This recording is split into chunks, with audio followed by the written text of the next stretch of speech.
ॐ भूर्भुवस्सुवः तत्सवितुर्वरेण्यं भर्गो देवस्य धीमहि धियो यो नः प्रचोदयात्।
योर एक्सेलेंसी, प्रधानमंत्री जी, दोनों देशों के डेलीगेट्स, मीडिया के सभी साथी, नमस्कार।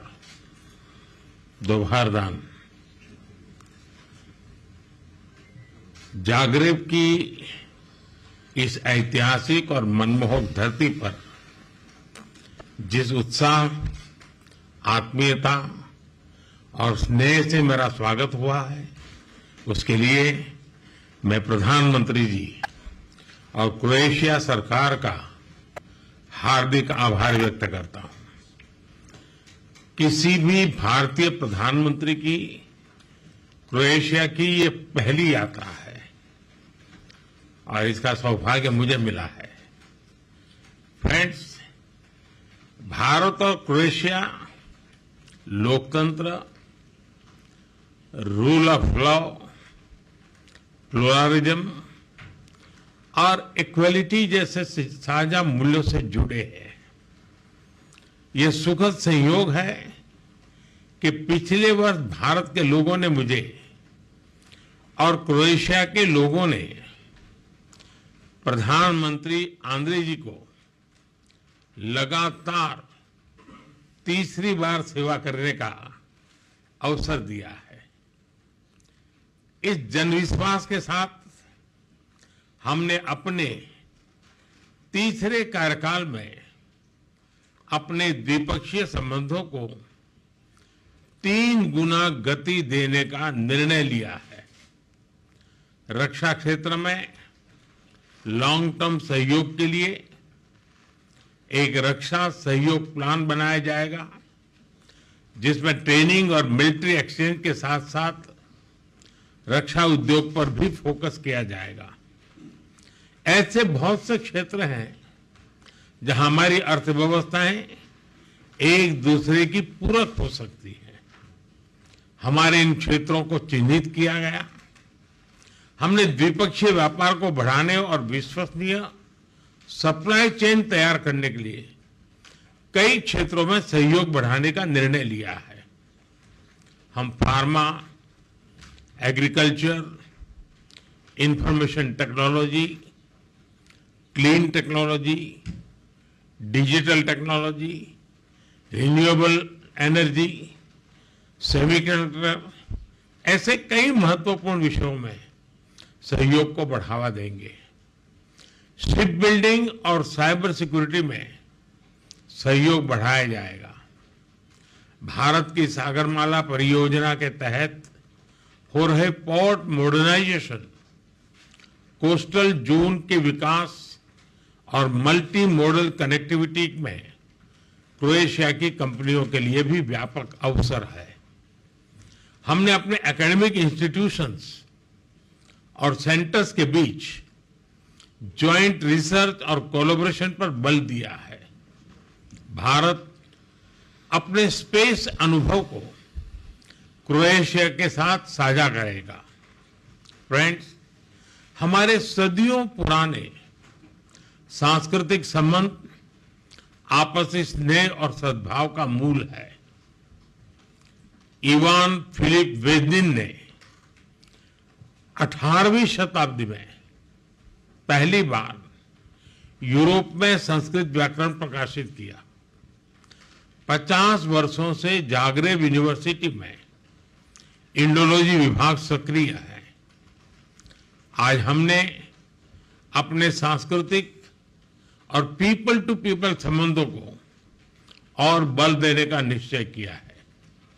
जाग्रेब यूनिवर्सिटी में हिंदी चेयर के एमओयू की अवधि 2030 तक बढ़ाई गई है।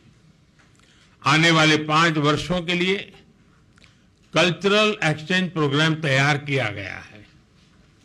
लोगों के आवागमन को सरल बनाने के लिए मोबिलिटी एग्रीमेंट को जल्द पूर्ण किया जाएगा। क्रोएशियाई कंपनियां भारत की आईटी मैन पावर का लाभ उठा सकेंगी। हमने दोनों देशों के बीच टूरिज्म को बढ़ाने पर विचार विमर्श किया। यहां पर योग की लोकप्रियता को मैंने स्पष्ट रूप से अनुभव किया है। 21 जून को अंतर्राष्ट्रीय योग दिवस है और मुझे विश्वास है कि हमेशा की तरह क्रोएशिया के लोग इसे धूमधाम से मनाएंगे। फ्रेंड्स, हम सहमत हैं कि आतंकवाद मानवता का दुश्मन है, लोकतंत्र में विश्वास रखने वाली शक्तियों का विरोधी है। 22 अप्रैल को भारत में हुए आतंकी हमले पर संवेदनाओं के लिए हम प्रधानमंत्री जी और क्रोएशिया सरकार के हार्दिक आभारी हैं। ऐसे कठिन समय में हमारे मित्र देशों का साथ हमारे लिए बहुत मूल्यवान था। हम दोनों सहमत हैं कि आज के वैश्विक वातावरण में भारत और यूरोप की साझेदारी बहुत महत्व रखती है।